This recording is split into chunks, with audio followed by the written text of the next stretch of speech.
Hello boyfriends, this is Naomi Pete, and guess what? I'm the best girlfriend you never had.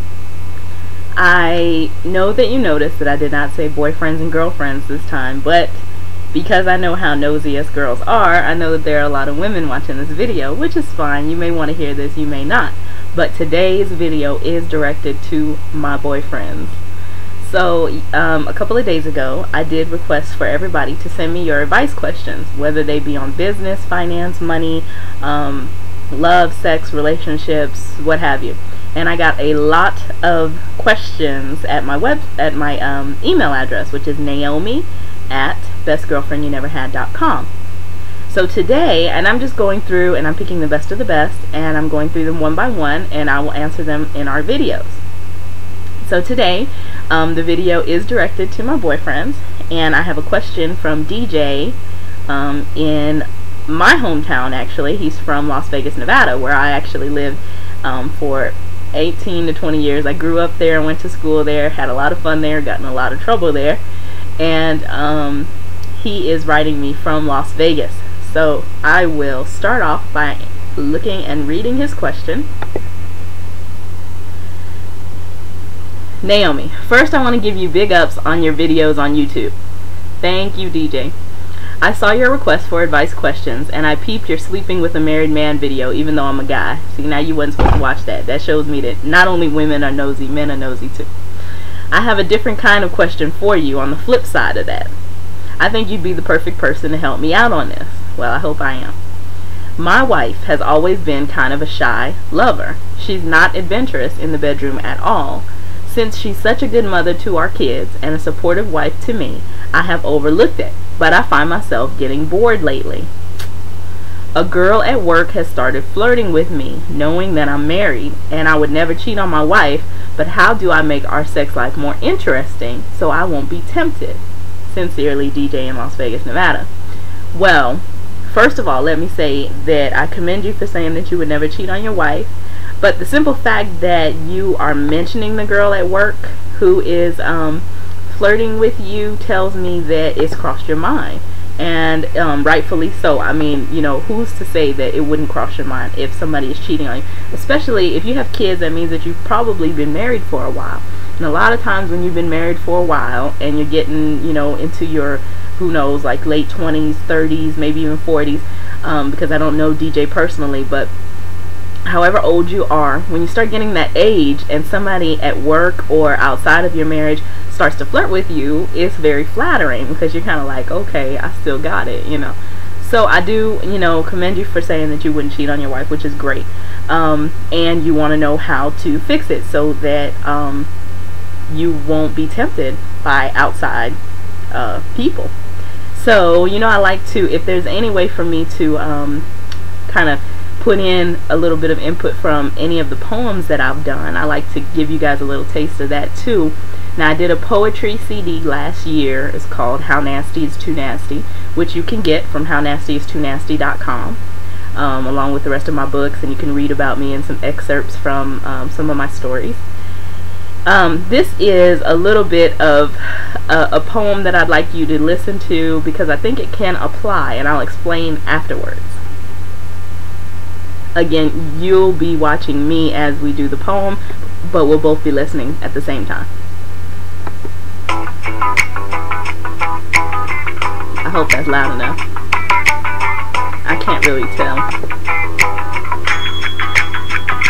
You say that if I really love you, I would happily agree to do all the things you ask of me, fulfill your every fantasy, but what I want to know is, can you really take it?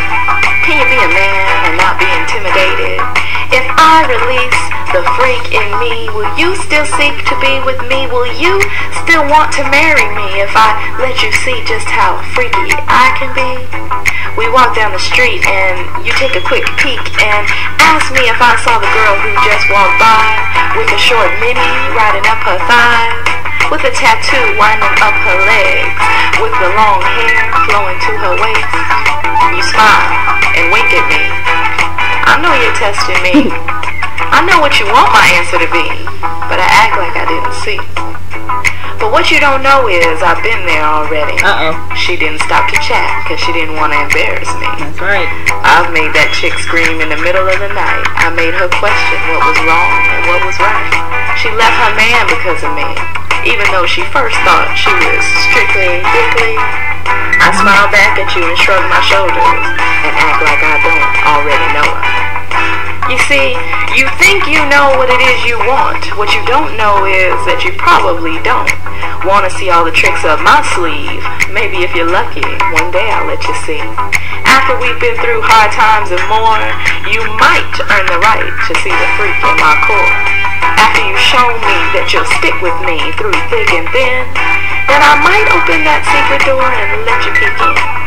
Once I know for sure that your love is pure, that you really want me and no one else, that I can trust you above everyone else.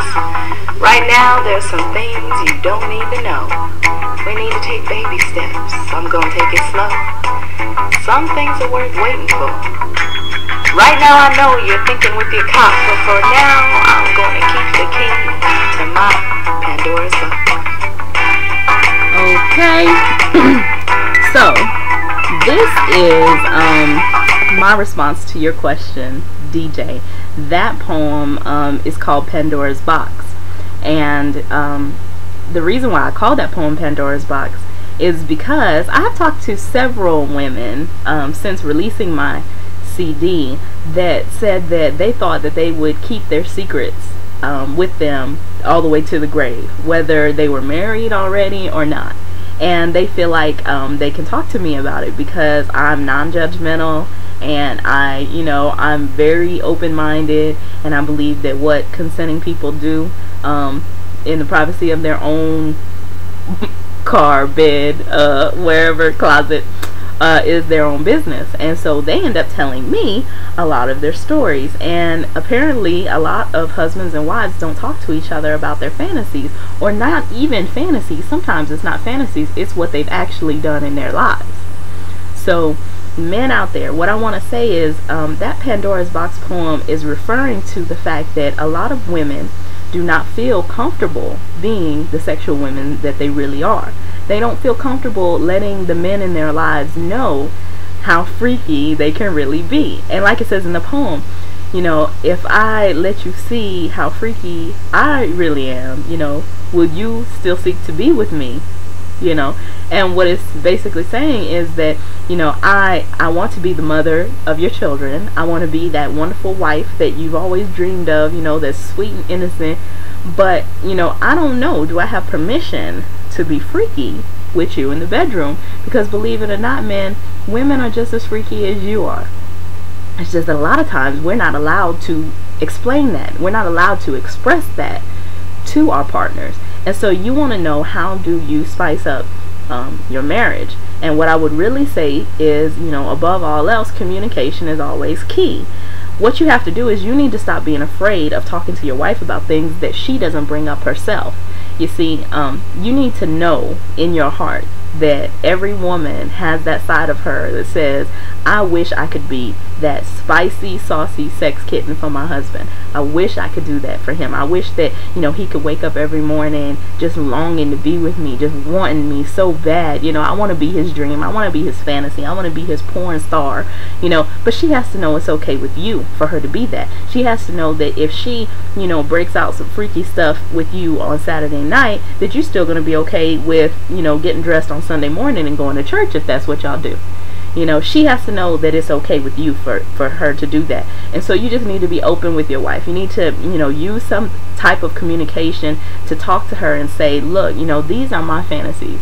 You have to reveal yourself first, and then she'll start revealing herself to you. And, do something out of the ordinary. I have a couple of books on my website, How Nasty Is Too Nasty, that you can let her read. I have, In the Panty Drawer is a very good book. It's a bunch of short stories that are erotic in nature. Give her a book like that and just tell her, I think you might want to read this. And don't say anything else, and let her read it, and then ask her what she thinks about it. You just might be surprised. Let me let you know. So DJ, let me tell me how that works. And thank you so much for watching again. I hope you subscribe, and I hope I helped to answer your question. Thanks, and have a wonderful day.